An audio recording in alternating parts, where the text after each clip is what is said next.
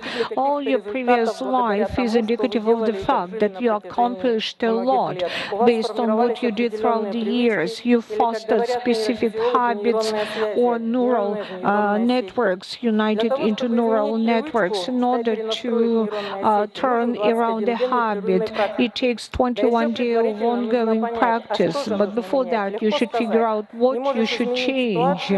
Easier said than done. If you cannot change the situation, you should change your attitude towards it.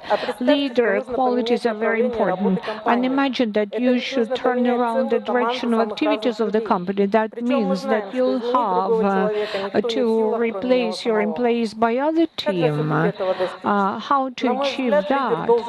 A leader should create leaders. You should know how to delegate authorities and powers to create the atmosphere of trust, not control.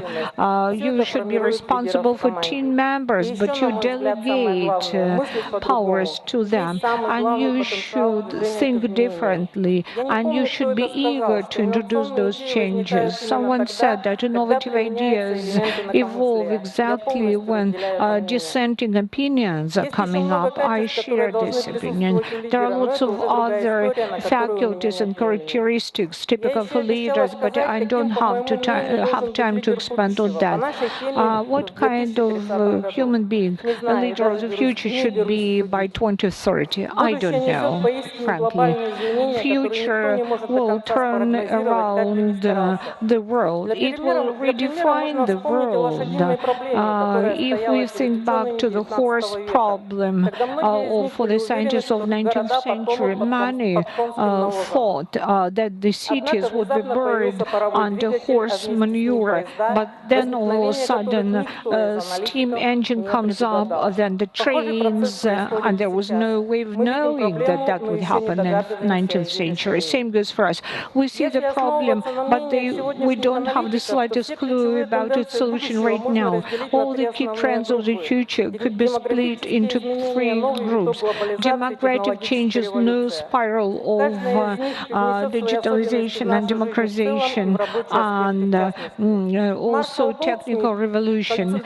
Marshall Goldsmith, the consultant of best top managers of the world, and US, of course, identified 5 main characteristics of the leader: global thinking, acceptance of cross-cultural differences, adoption of technologies, partnership relations, joint leadership of the companies. What should we do? We should continue developing, preparing ourselves to the fact that the world will redefine itself fully in future. Oil and gas sector currently is overregulated. Due to that, it's very difficult to change anything in it. To my way of thinking, self-skills instruments will provide the impetus for changes in our work. Let's get down to the presentation. I'll tell you about Irkutsk Oil Company, which is recognized the leader among the independent and rapidly growing oil companies of Russia.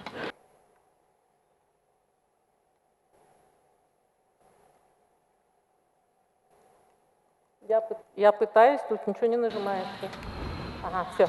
Спасибо. Over 19 years, our company accomplished a lot. You may have heard about Siberian oil people who constructed this holding. In the beginning, it was 30,000 tons of oil per annum. Now, mindful of limitations on production, we can produce 13,300 300,000 tons per day. We are doing exploration and production in 3 Siberian regions. Over the recent 10 years, we discovered 12 deposits of hydrocarbons. The company has been developing engineering and production infrastructure. We implement long-term programs on enhanced oil recovery. For that, we implement standard and innovative geological technical tasks. We use water cuts with mixing gases agent. It's a unique project for Russia. We have obtained very good results, plus 6% on top of our conventional EOR. Now we'll expand the sphere of application of this technology. Alongside with that, the company conducts the policies of business diversification. Now we are a gas production company, and in the nearest future, like 5 or 6 years down the road, will become a very big, important chunk of gas processing company in the country. There will be a petrochemical cluster in Kemmerovo region. Total volume of investments is $7 billion into creation of this complex. The implementation of the project will enable us to create more than 400 jobs and will increase GDP over goods by 7%. There will be infrastructural development of the northern part of this region. There will be gas transport and gas infrastructure. Extra generating facilities will be completed. The large-scale construction of gas treatment and separation facilities. The 2 fields are developing. For no production, we are building a residential area in Uskut for 3,000 people, production employees and members of their families, including public spaces, no kindergarten, school, and clinic. These changes will affect the whole town and will involve all social activity citizens. It's a big challenge for us, but it's a nice challenge. We should promote our brand in new gas chemical sector to invite specialists to come along with their families. I told you already what properties should leader has to create a strong team. How should we develop the company? Which managerial practices we should borrow or create ourselves? For us, it was very interesting. It was a practical task, mindful of the scope of our projects. We have been moving forward by the same token as in implementation of gas project. In 2013 and 15, the company had tantalizing experience of transition from a small startup to a large industrial holding, which came along from different regions, different corporate backgrounds, corporate cultures, different ideas they had. As the result of diagnostics and implementation of programs inviting consultants, we came to a conclusion that consultants will not help us. We should do something with our own, uniting tools of classical management with our own instruments, creating very productive environment for company employees. Hard skills, professional competences will play a key role in any company whatsoever, especially a production company. We'll invest a lot into this sphere. We'll create Russian engineering company whose main asset will not be the reserves and facilities, but intelligence and knowledge. But as I've said, if we want to accomplish success, we need also soft skills on top of hard skills, so that team members could work together resolving challenging tasks. What do we do currently to keep abreast of the changes, to give an impetus to positive changes? We create horizontally managed structures oriented upon working in a specific direction. We have got lots of opportunities here. We're dealing with broad range of tasks in the sphere of production safety. I am the founding mother of this structure, so to put it. I started from scratch. This system has been around for 2 years. I would like to dwell on it because, trust me, you will not find anything like that in any other petroleum company. I came across a book by Carter, professor of Harvard University, Acceleration of Changes, and he expanded upon a very important idea that in complex hierarchical structures, a new thought, new idea will never born. We know how Silicon Valley is functioning. This is the place for startups. No ideas are coming up. Whereas a hierarchical company, which had been around since long way back, and it tries to dismantle this pyramid, it's extremely challenging.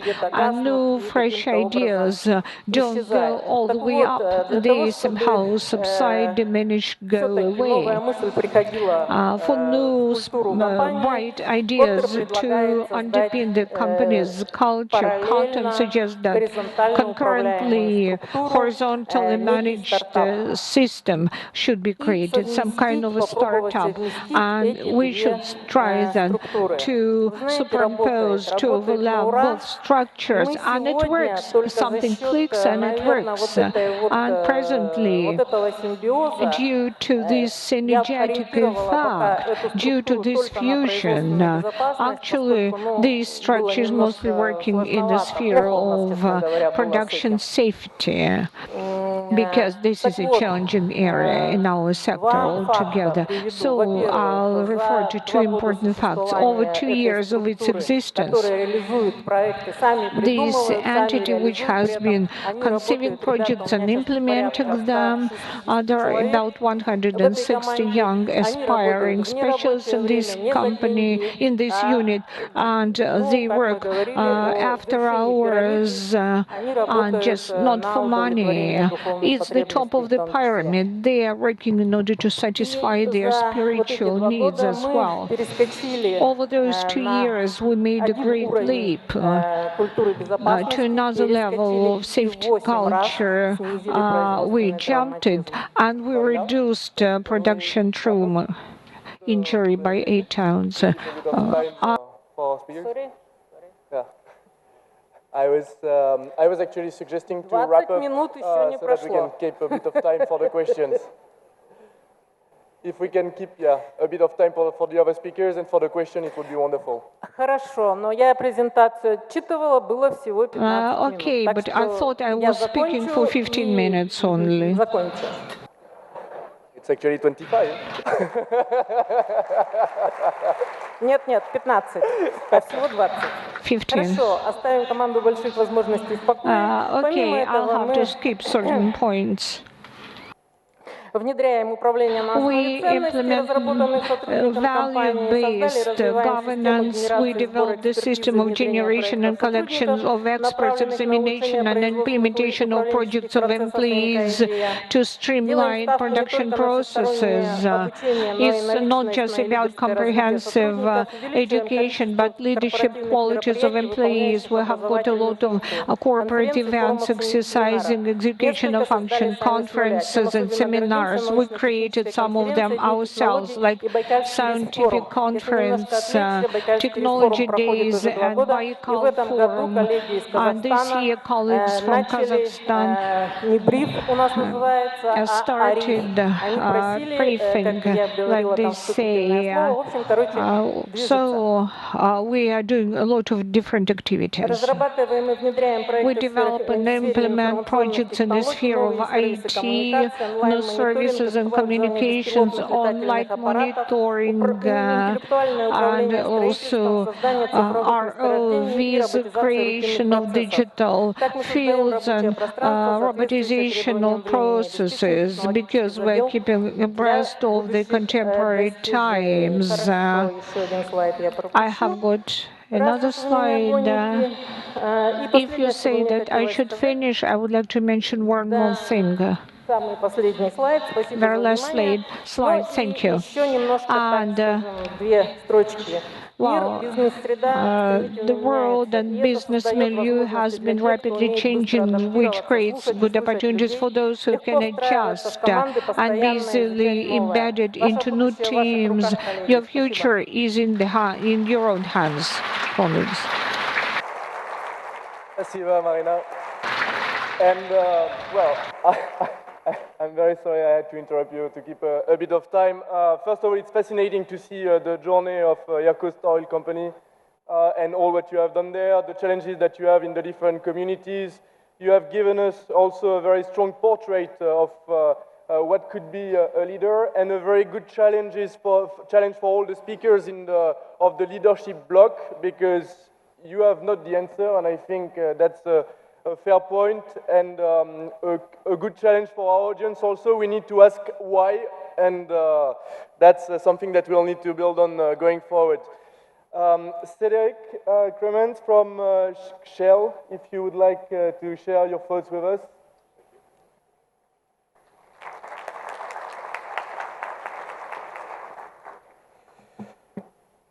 Okay. First of all, I'd like to thank the World Petroleum Council for the honor to speak with you here today, and also to thank Stefan for leading us through this panel and the discussions today. I'd like to briefly touch upon the energy transition I see happening in our industry today, what companies need to do to adapt to that energy transition, and then importantly, some of the things that I believe leaders need to either already be doing or need to start doing in order to also personally adapt to that change and be successful leaders in that environment. So let's start with the energy transition. The world around us is changing fast, and that change, in my mind, requires a change in leadership. Globalization, explosive growth of digital technologies, increasing mobility, political shifts, and of course, as I already mentioned, the energy transition. Today, a completely new energy system is emerging. I think we can all recognize that there have been other energy transitions in the past, but this one feels a little bit different to me. First, I think it has a much bigger scale than ever before, as the world has never been so populated and has never included such living conditions as we see today. 7.5 billion people live on this planet today. 10 billion people are expected by 2050. And living standards of millions are improving as people around the world move from lower class to middle class incomes. And they will need more and more energy. We expect right now that by 2070, the world will be consuming double the energy that it is today, and that is despite large improvements in energy efficiency that are expected in the next 50 years.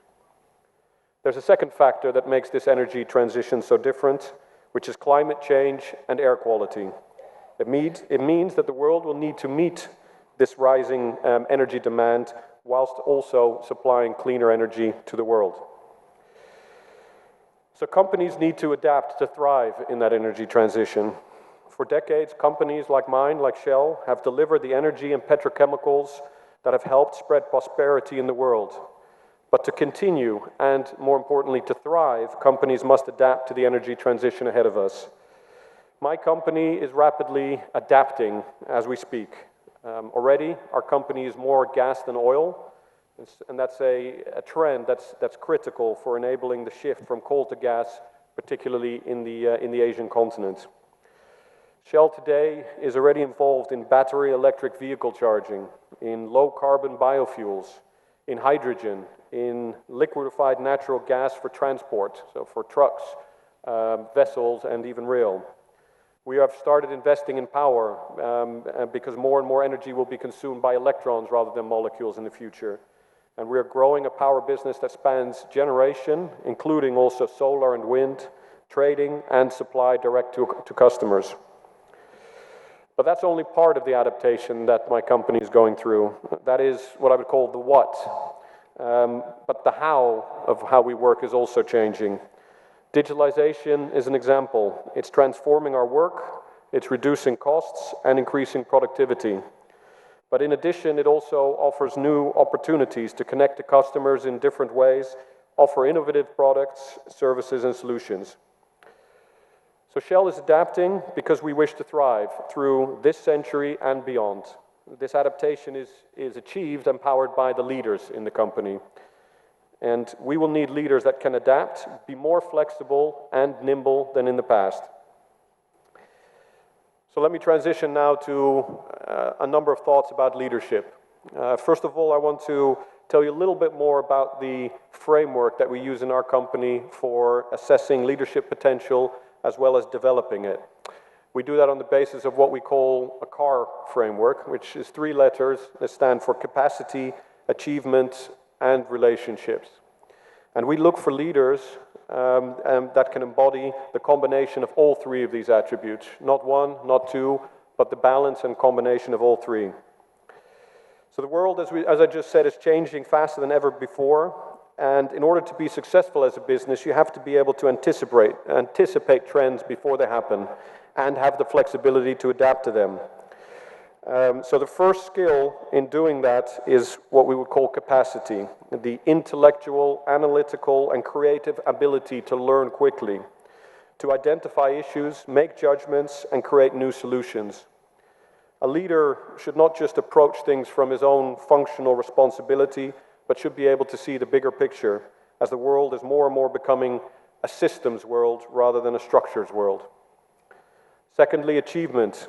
For me, this is about delivery. A leader should have enthusiasm, resilience, and confidence. So what we look for in leaders is highly competitive people who really want to win, people who like to work hard, stretch themselves, and can mobilize and motivate teams to deliver results. And the third aspect is relationships.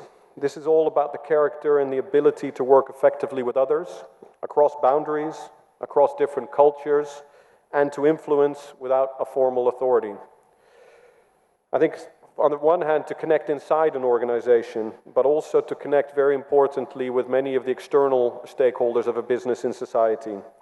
Today, if we look in our industry, many projects do not fail anymore for technical reasons, but they tend to fail because some parts of the society do not want them to proceed, or because the acceptance within the society for that project doesn't exist. So this is more about emotional intelligence in addition to pure intellect or IQ. So to maybe make an analogy to sport, it has to be more of a contact sport like hockey perhaps. But in contrast to hockey, this is not about crushing the opponent or about crushing the competition. That does not work. Leaders need to create long-term partnerships. It requires building trust by being who you are, by showing your own personal integrity, transparency, respect, and humility. So when we develop and select people for leadership in our company, we look at all 3 of these aspects and ensure that they are present in balance. Next, I'd like to maybe share some personal thoughts on leadership in terms of, as Marina said, maybe none of us have a crystal ball about what is needed in 2030, but what are some of the trends that I see changing today and that I believe will continue to be changed and therefore be relevant for leaders in the future. The first one is personal values and integrity. I believe that these are becoming more important than they were in the past. I think leaders have always been role models, but perhaps in the past it was okay to be, kind of one person at the job and to have a separate personal life. Today, everything is connected through communications, everything is visible, so you just can't afford to be doing something different in terms of values or your personal standards on the weekend than what you're preaching in the office. A leader should be beyond reproach in terms of your personal standards, because otherwise it'll impact your credibility. Another way of saying that, a leader today is always on stage. Marina also touched on this next one, it's about purpose. I think nowadays the concept of purpose for employees and for companies is more important than it was in the past. It's no longer, I need the job, but I need the salary. People want to be linked to something purposeful. And it's up to leaders to help employees, teams, and the whole company connect to purpose in their work. One of the things I've come to learn as a leader that there's 2 aspects to purpose, and I call it the big P and the small p. So the big P can be something like solving climate challenge or even eliminating world hunger. So how does a company connect into that? But it's equally important to have a small P. So how does an individual's role fit into that larger purpose? Why is a financial report that is produced somewhere relevant for a sales executive, and how does it ultimately, deliver the business's goals? Or why do toilets at a retail site need to be clean, in terms of how will people know what the impact is that this has on our customers and how it keeps them happy? And the third trend I wanted to touch on is empowerment. The role of the leader in empowering others is also continuing to become more and more relevant. In my view, the real perspective on how to judge the strength of a leader is by the people around them, rather than his or her individual strengths. This replaces a traditional leadership model which has survived perhaps through the centuries from tribal times, when a chief was the strongest and smartest of all, and everybody just waited for instructions. The concept going forward, and that's linked to empowerment, is about leaders developing leaders. And I think this trend will become more important for leaders to embrace and to lead in. So, a couple of thoughts in conclusion. As we mentioned, the economy and the industry are changing rapidly, and it's extremely difficult to understand now what the reality will look like in 2030.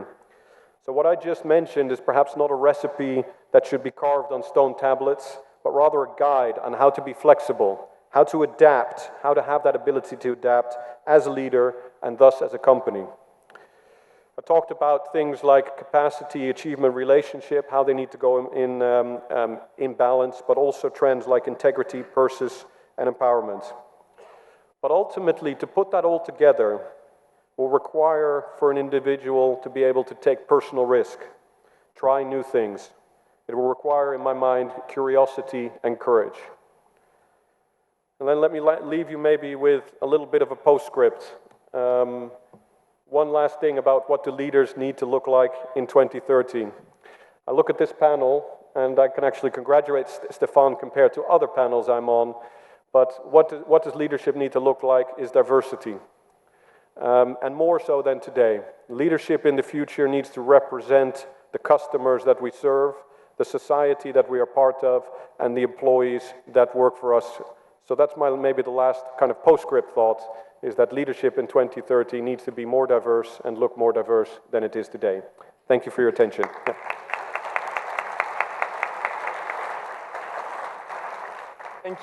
Thank you very much, Cedric, for these words. There are two things that are coming to my mind when I'm listening to that. The first thing is actually the great fit, or the amazing fit between the framework of Shell and the ambition that we had behind this forum to build capacity through the technical program to actually give an overview of what we can collectively achieve, but also help students and young professionals to build strong relationships going forward, and to do it in an environment of diversity, and I think it's quite well reflected on this panel today. So thank you very much. Mr. Zhu Jiping, I would like to invite you to share with us your thoughts. You have been traveling all around the world for the WPC, so you have probably found the great leader for 2030.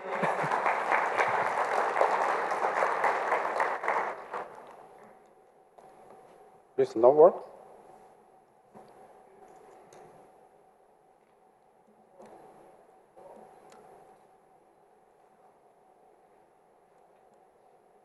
No, it's not the show here, huh? Here is not work.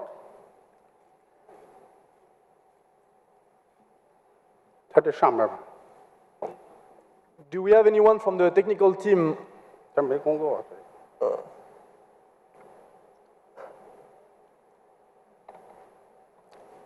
Well, we were talking a lot about digitalization. That's part of the challenge, I guess. Well, it's not working on the screen. Well, you have them with you?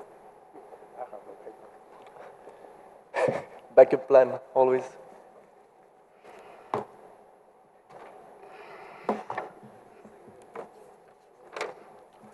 Okay, I'm sorry. Take some minutes to work on the procedures.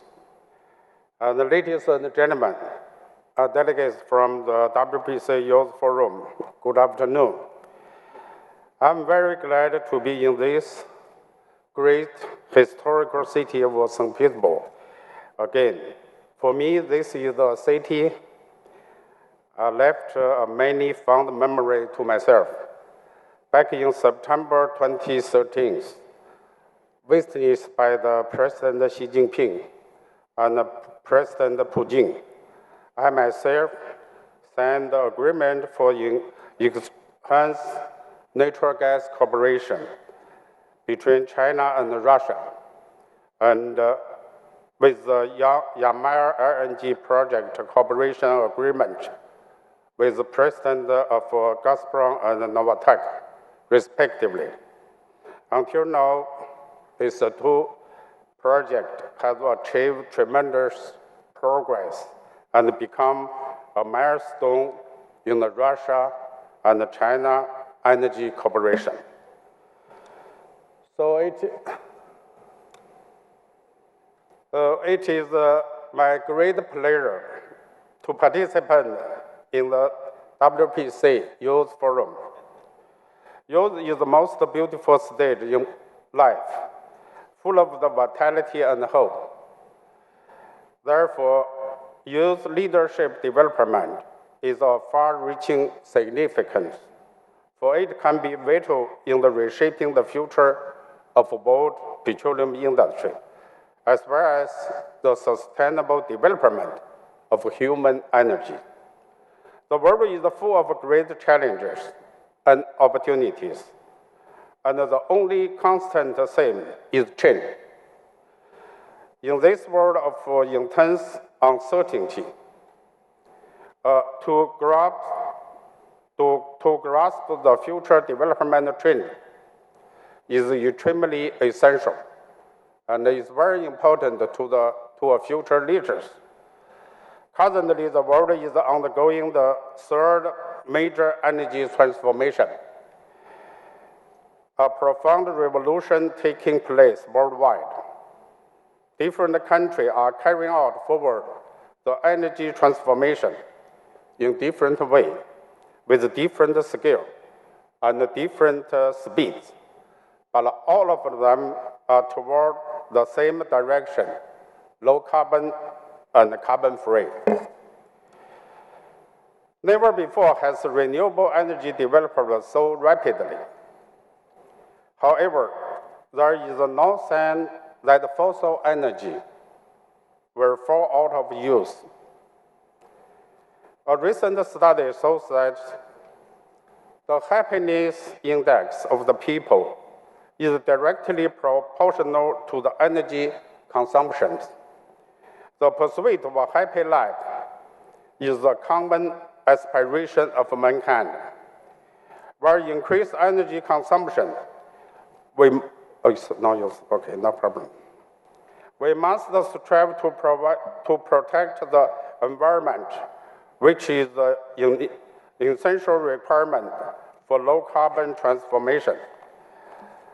Future leaders in the petroleum industry must address such major issues as what is the development trend of the energy industry over the next decade, and what are the factors to dominate the future development of the energy industry. Ready now? The first point is the oil and gas to remain dominant in the energy mix around the middle of this century. Major leading energy thinking tanks released their forecast for future energy development. The latest research result in 2018, last year, shows the oil and gas will remain dominant, accounting for around 54 to 56 of a premier energy mix around 2050s. The dominant position of of oil and gas in the primary energy mix is determined by three key factors. The first one is the economic development. It is projected that the world population will be close to the 10 billion, and the size of global economy will exceed 200 trillions around 2050s. Sufficient energy is needed to support the expanding world economy, and oil and gas turn out to be the most realistic choice. The second factors, a golden era for the development of natural gas. Natural gas is clean and abundant. In 2018, the world proven reserves of natural gas were 196.9 TCM, with a reserve life of 51.9. With the technology being soon and commercial development of gas hydrogen, natural gas of even greater resources potential. The world's new discovery and the natural gas reserves remain significant, larger than the oil reserves.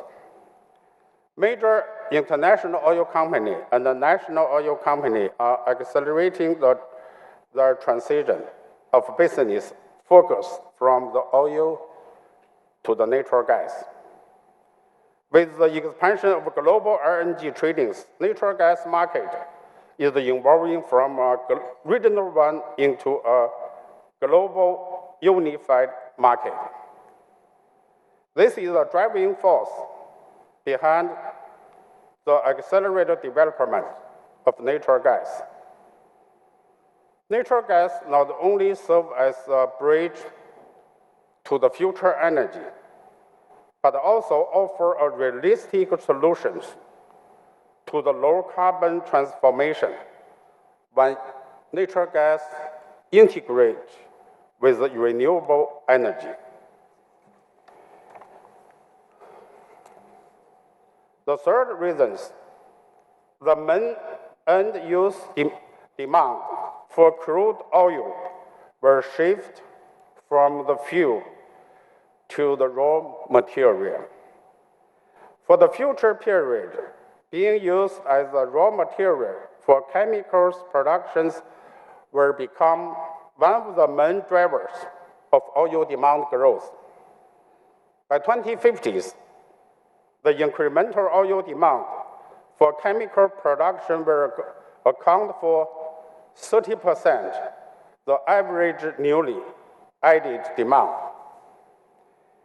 The crude oil to chemicals process will replace traditional refining process and accelerate the shift of crude oil utilization toward the chemical industry. So this is the reason, this explains why giants like ExxonMobil and Saudi Aramco has recently invested heavily to build large-scale chemical facilities in the countries like China, Singapore, and the United States. The second trend, renewable energy maintain robust growth momentum, driven by the global effort in low carbon emission reductions.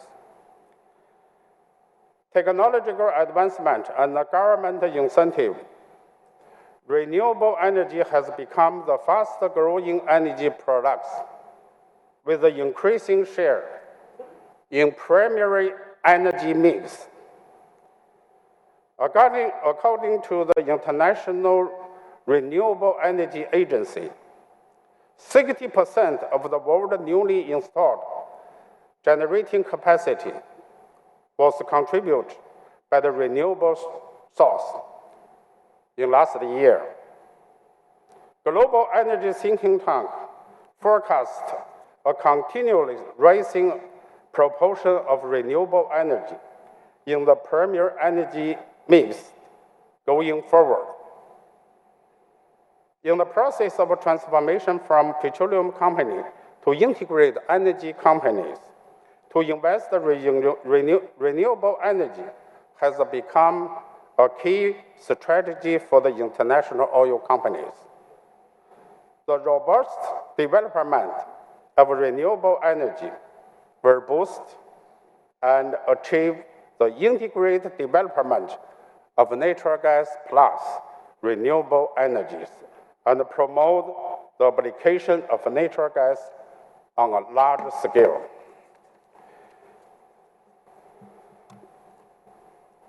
Prospect for the integrative development between the natural gas and the renewable energy. When the integrative development in the power generation sectors, renewable energy generation is growing rapidly. The intermittence of renewable energy requires the integration with the natural gas power generation. The large-scale application of renewable energy, especially solar energy, has in turn created huge opportunities for the development of natural gas.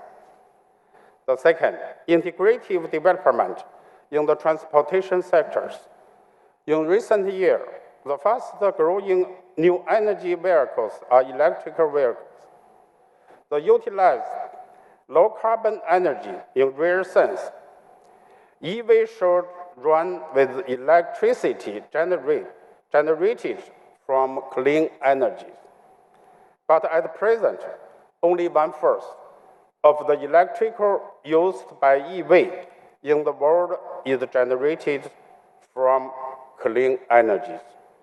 The large-scale application of natural gas power generation is due to promote the development of EV. The last one, integrative development in the hydrogen energy sectors. As a zero-emission energy carrier, hydrogen can be used for power generation, transportation, and heating. Many countries, such as the United States, Germany, Japan, and China, has placed high hopes on hydrogen energy and formulate hydrogen energy development strategy. Hydrogen production from natural gas is the most competitive way to obtain hydrogen energy. Mr. Chairman, if we can progressively move Yes. to the conclusion, we are running out of time. Thank you. The last one, the new technology revolution to reshape the petroleum industry.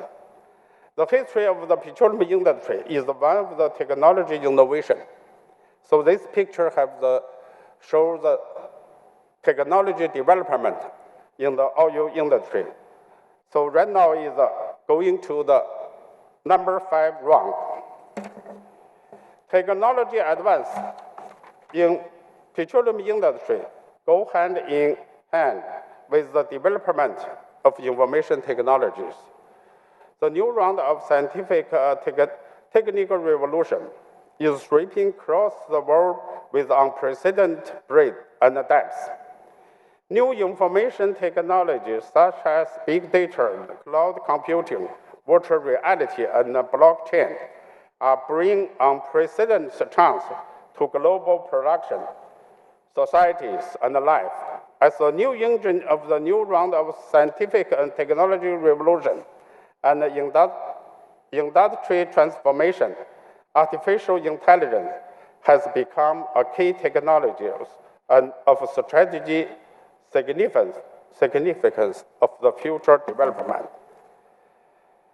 So this chart that shows the major oil companies and oil service companies and the key development of information technologies for oil companies.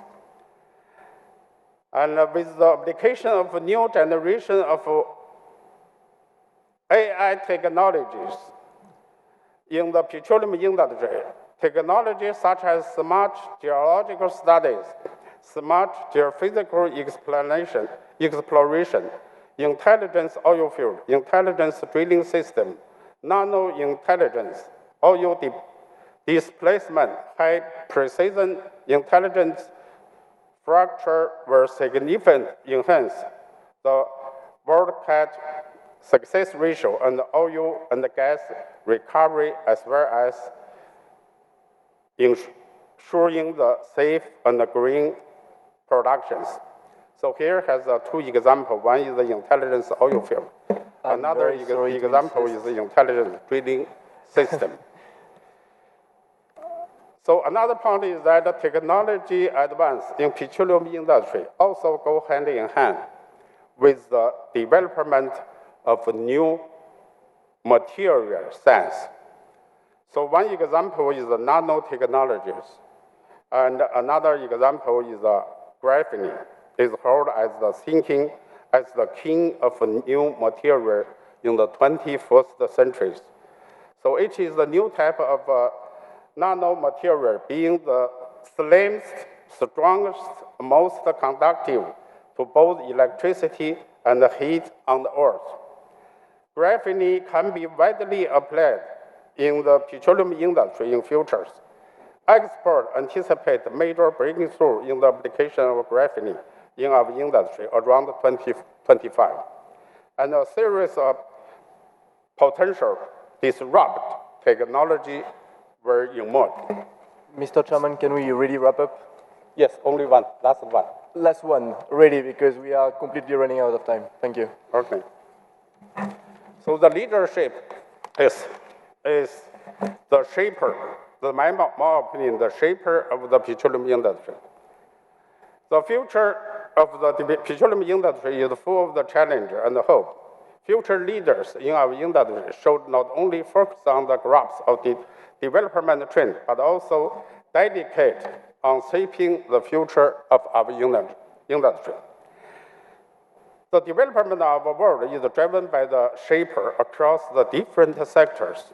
A representative figure, Stephen Jobs, a man with the intense desire to change the world and a strong determination and perseverance to fulfill the aspiration. He devoted his whole life to the dream and created the best products for the world. Thanks to such a great shapers, we are now entitled to the knowledge, convenience, and pleasure from the Apple products.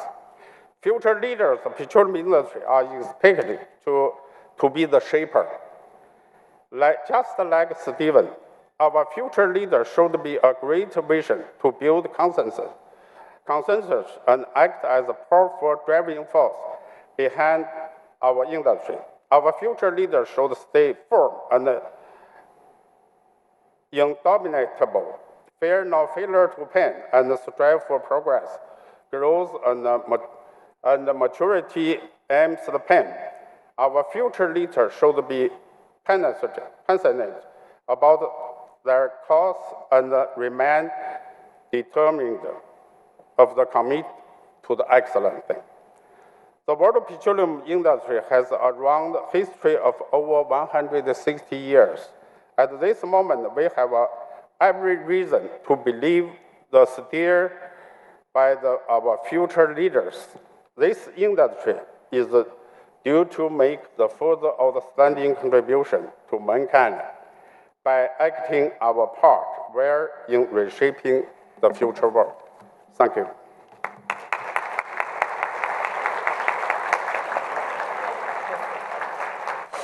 Thank you very much, Mr. Jiping, for this comprehensive review of the ongoing transformation. I would like to invite Armand Tuyakov from KMG Kashagan to actually share with us a few words. If we can be efficient, it would be wonderful. Thank you very much.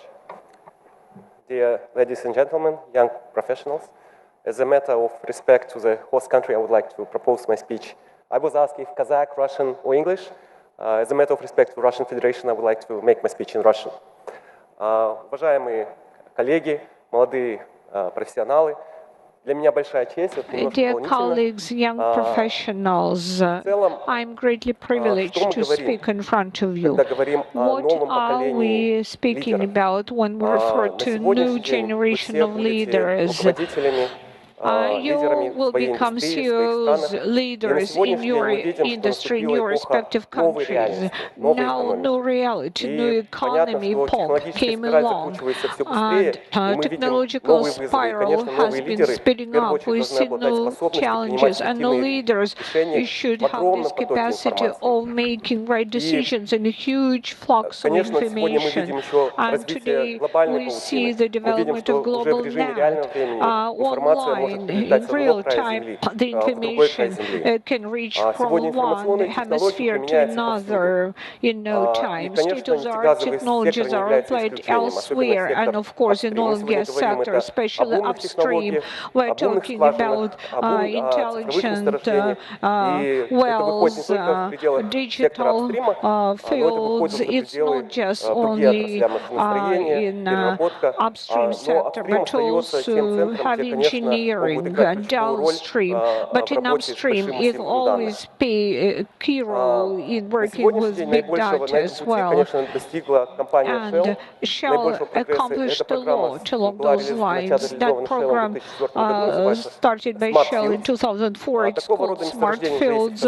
Such oil fields are available in Kazakhstan. In 2015, Kazakh implemented a project that was a field that by stock companies. They implemented digital field program. That way they optimize the processes by way of identifying different projects in one. So that way we right-size the cost of production by 20%, which is very important, mindful of low oil prices nowadays. And the key factor is managing smart fields, which could in real time adjust something.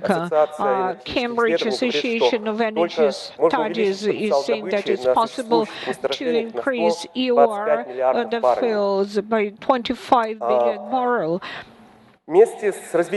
Alongside with the development of new technologies, competition has been rising. As to labor force, in the US over the recent decade, the demand for labor force in conventional sectors due to the application of new technologies dropped by 40%. In traditional sectors such as heavy engineering and metal sector,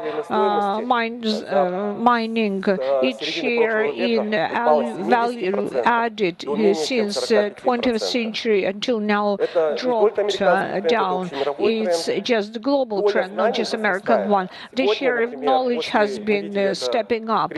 And actually, when we think back to the crisis of 2014 and 15, when from $115 to $14 oil prices slumped, but actually the cost of production adds volatilities to the market. We should use new technologies, but we should get adjusted to new challenges. There is a demand for new type of labor force, those who can participate in R&D, to work in design bureau, which does require their presence in the place whereby the upstream is taking place. For commodities countries like OPEC countries, Kazakhstan and Russia, which produces the reserves or stockpile, it's necessary to shift paradigm. We should diversify our economy and shift to deep processing and deep downstream. After global crisis of 2008, Kazakhstan taken on board a number of programs, the program of accelerated innovative industrial development, the measures to support diversification, measures to support processing industry, so that technological components will grow in economy. Apart from that, Kazakhstan is the first state of Central Asia which adopted legal acts to support green economy. It's environmental code, the law on support of the renewables, and also a number of other laws. And very important is this concept of green economy. Also, there was international exhibition 2017 conducted in Nur Sultan town. Kazakhstan is going to become a leader along those lines. We have got the goal by 2030 to reduce emissions by 25%. It is also necessary to take on board a number of measures because the industrial sector nowadays consumes almost 63% of Kazakhstan energy, and measures should be taken to develop alternative energy, RAS, mostly solar energy and windmills. On the whole, many huge multinationals in oil sector are redefining their technologies, not just oil and gas companies, but core companies, energy companies which depend not just on oil. They contemplate renewables. ExxonMobil invested more than $8 billion into development of alternative sources of energy. Shell has been investing in the COM projects. We have got a special unit in charge of wind energy. And this all is indicative of the fact that oil companies should get adjusted and to be forward-thinking. They should figure out the way the landscape of energy sector would change in future. And of course, human capital plays a very important role in this. Currently, we see that those countries which succeeded, it's not just that they have got vast natural reserves, but they develop human capital in a good way. In Kazakhstan, even in challenging times, in the very beginning, President taken on board the program which is called The Future. This program has been around for 25 years.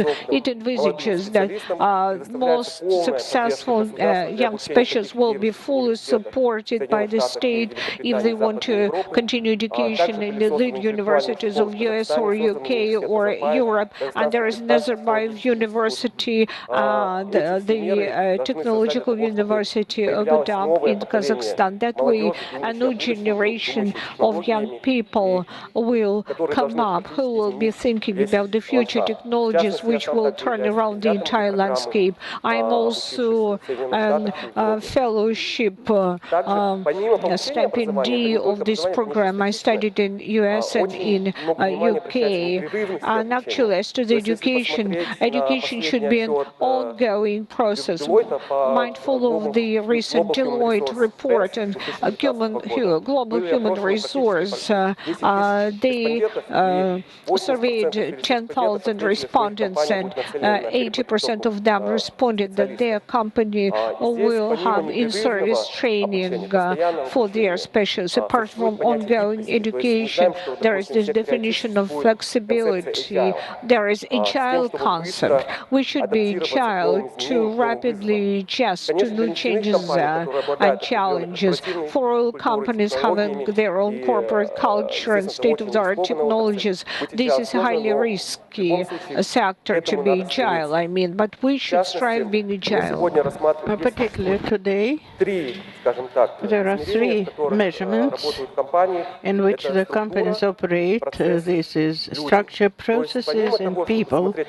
In addition to analyze the hierarchy of the company, you should also see how the company operates cross-functionally, how the interfaces operate them, simplification of the business processes, and bring these business processes to each employee, how they work, and to see what people or what type are necessary for the company. So now we don't demand high people with high specialty. We focus on setting up international, cross-national teams that would create new product and adapt it quickly. But the main thing here we see a certain stability of dynamics. It is a complicated concept, but generally to attain it, the basis would be corporate culture. Corporate culture, which should promote innovations and promote a certain type of behavior of the employees of the company. For instance, I'm a representative given that as an honorary position to represent the interests of the national company in Kashagan project, the most complicated project in the world, to which $60 billion were invested, and the national company invested $10 billion. That consortium that was founded more than 25 years ago involves such companies as ExxonMobil, United Shell, GNBC, Impex, where 7 partners will manage a whole army of people, and today we have made about 4 global transformation, and we haven't yet completed it. We face a lot of challenges. We are looking for the new forms, and my message to the young specialists is that we always see difficulties. We have seen them many years ago, and they will be preserved in the future. Move towards the conclusion to keep a bit of time for Denise. My message is that you shouldn't take care of the difficulties, you should take care of the possibilities. Thank you. Thank you very much. It's really a fascinating topic, apparently, and I'm glad to have here about what is ongoing in Kazakhstan. Denise, we would be glad to hear also your thoughts, and if you are not all in the rush, maybe keep 5-10 minutes for questions.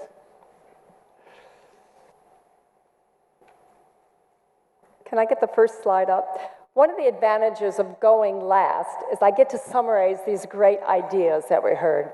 So I want to talk about one concept, sustainable development, because it aligns our values as a petroleum industry. It gives us a sense of purpose.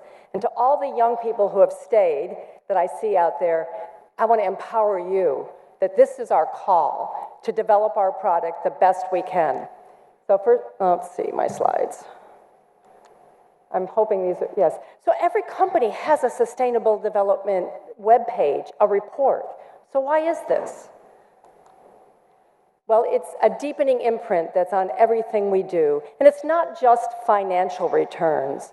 It's our core function, how we are doing, how we are finding energy as a business. But right now, we're changing rapidly. It's policies, and technology is changing us. We've heard a lot about that today. And sustainability is key. It is what is going to allow us to continue to develop our product and survive as an industry. But most importantly, to all of you out there, it's what's attracting you. It's cause-driven purpose. So in a sense, Statoil figured this out. They changed their name to Equinor. Why? Because they wanted to attract the best and the brightest, to keep developing the product that we need to enrich our lives and to continue to develop civilization. So we talked a little bit about this on other slides, so I'm going to forward through it a bit. But I want to break down the fact of how our energy distribution is today. We have hydro energy. All energy is local, right? So if you have a source of hydraulic energy, great, about 3%. Nuclear, about 3%. Renewables, ramping up rapidly, but here we are, I don't know if I can laser, nope. Renewables in 2019, where that line is that you see going through renewables, we're still at about 4 to 6% worldwide, not in a country, but worldwide. It's still pretty low. Coal is coming down, we're still dependent, about 30% dependent on coal. Oil's coming down. Natural gas is coming up. So right now, fossil fuels are continuing to add to the energy mix. So how are we going to do that better, right? So this is the definition of sustainable development. And I love looking out all day today, seeing the sustainable development goals up there on the top shelf. Make sure you walk up there. Humanity has the ability to be sustainable. 2 things. We don't hear about the first one very much. Meet the needs of the present. That's what we do. That's what we do, right? Our generation. This is your generation, without compromising the ability of future generations to meet their needs. This is our call. This is your purpose. And it's natural gas that's going to get us there while we're coming up with better ideas. Meet the needs of the present and the future. So I'm going to just briefly summarize here so we can get to questions. Exploration, what's our job? We're an economic industry. We're over 150 years old, and we started as an economic industry, producing a product that fueled the world. As over time, we've gotten better at development and enhanced recovery, maximizing recovery of reserves, right? That's an optimized industry. Where are we today? Where have we been? Where are we really bringing up to scale? Carbon capture, use, and storage. This is the concept that's helping us to become a viable industry, taking responsibility for the product we produce that the world consumes. And this together all comes together, sustainable petroleum development. That's our call. That's our aligning our values, to quote Shell, giving us a sense of purpose and empowering the next generation. And I love this concept. It comes from South Africa, Ubuntu, because we are. We're the petroleum industry because we can, we have, right? And I'm looking at this next generation, right? Because we must. We must provide energy. So in summary, I'll just say, what is our call? Our job is to communicate the technical aspects of exploration, development, and carbon capture, use, and storage. We're one of the highest technology industries out there. Let's speak about this broadly. And here's my call to you.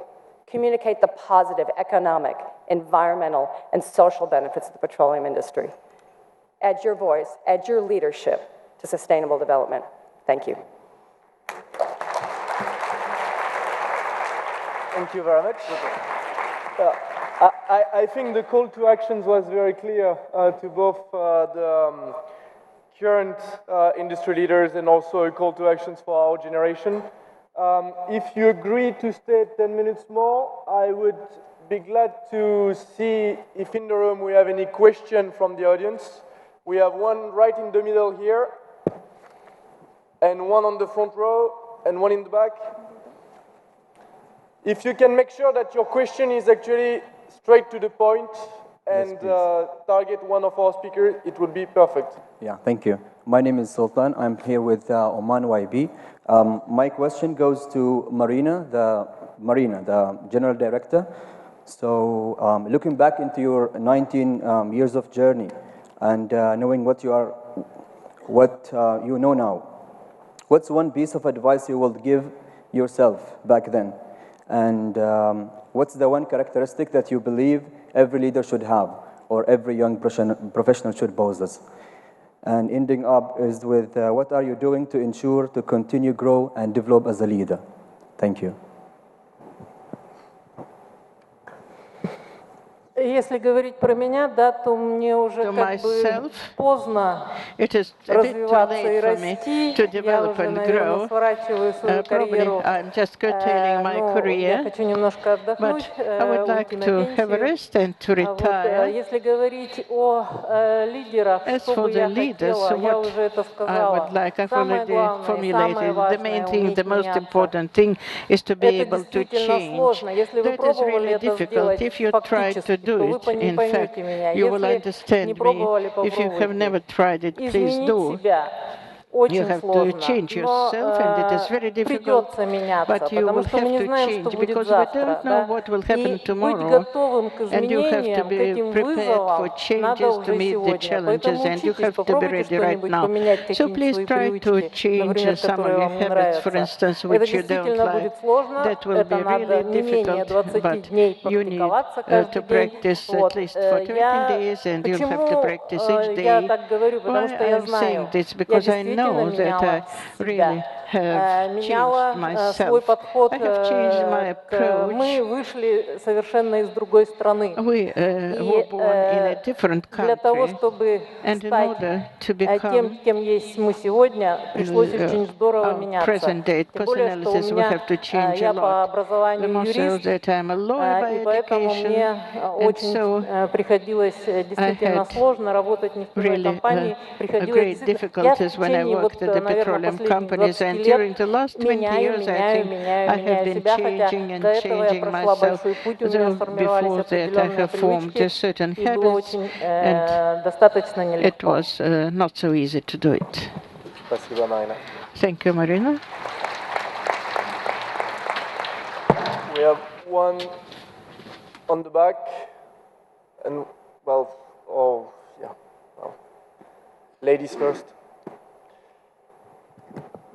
Hi, this is Priyanka here from India, and I had a question for Dennis Cox. So actually you spoke about sustainable development. So this is a very basic question which always came into my mind. The thing is, if you talk about sustainable development, it will be like using non-conventional sources, then using solar energy and everything. Then if we focus more on sustainable development, isn't it giving a threat to the oil industry? Like if you are using electric cars, then your oil industry will, I mean, suffer because no oil will be consumed. So it's a deep circle actually. Like you go for sustainable development, then the economy of the oil industry reduces. Oh, thank you. So the question was, if we really move towards sustainable development, will the oil industry cease to exist? Yes. Well, there's more to petroleum than just energy, right? Right, We use right. it for all petrochemicals. Matter of fact, if your clothes stretch, there's petroleum in there. Right. The electric vehicles you speak of are made with plastic. Plastic. There's so much more that goes into it. So when we look at the trends, and many of us showed these trends, we're still 50%, way out to 2050, past 2050, dependent on oil and gas, on petroleum, I'll just say. So I would say this, because we are moving in that direction, sustainable development means every day better, every day cleaner. And we don't know yet the technologies that are coming into our industry, carbon capture, conversion, that really may start the circular carbon economy. So I would say stay tuned. This industry is ever evolving. We really have some of the best and brightest and most creative people, and I see a very bright future in petroleum. Thank you. Thank you. Thank you very much, Denise. A last question on the first row before we wrap up. And to wrap up, I will ask you one question, and I want one word. What would be the quality that you would seek for a leader in 2030? You have the time for the question to think about it. One quality in one word. Thank you. So my question will be to Cedric. Thank you for your inspiring speech. And we see the change in the industry, as you all said. Do you think the companies will try to transfer from oil and gas industry companies, from petroleum companies, into more energy providing companies, like combining gas and maybe renewables and so on? Yeah, so thank you for your question. Yeah, I think I've always thought of my company as an energy company, and building on what Denise said, I actually think energy is a broad word, and often energy and power get misconceived and misused in the debate, where renewables for power, for electricity is one thing, but energy is a much broader thing. I do believe that even if we believe it's 40, 50, or 60% that is still hydrocarbon-based supply of energy, that the world is changing and that the company needs to change along with that in order to thrive, not just for the next decades, but for the longer term. But my company started its operations in Russia 127 years ago. So that's the kind of horizon that our industry works in. And, and I think we look that same time in the future and realize that we will need to change to continue to supply ultimately what our customers want to buy and what society needs. Yeah. Thank you. Thank you very much. So to conclude this discussion, we have a lot of students and young professionals in this room. So I would like to get in one word again, one quality that you would seek within this audience if you had to hire a manager tomorrow or a leader tomorrow. And it's the question for each of you. So Azad, if you want to start.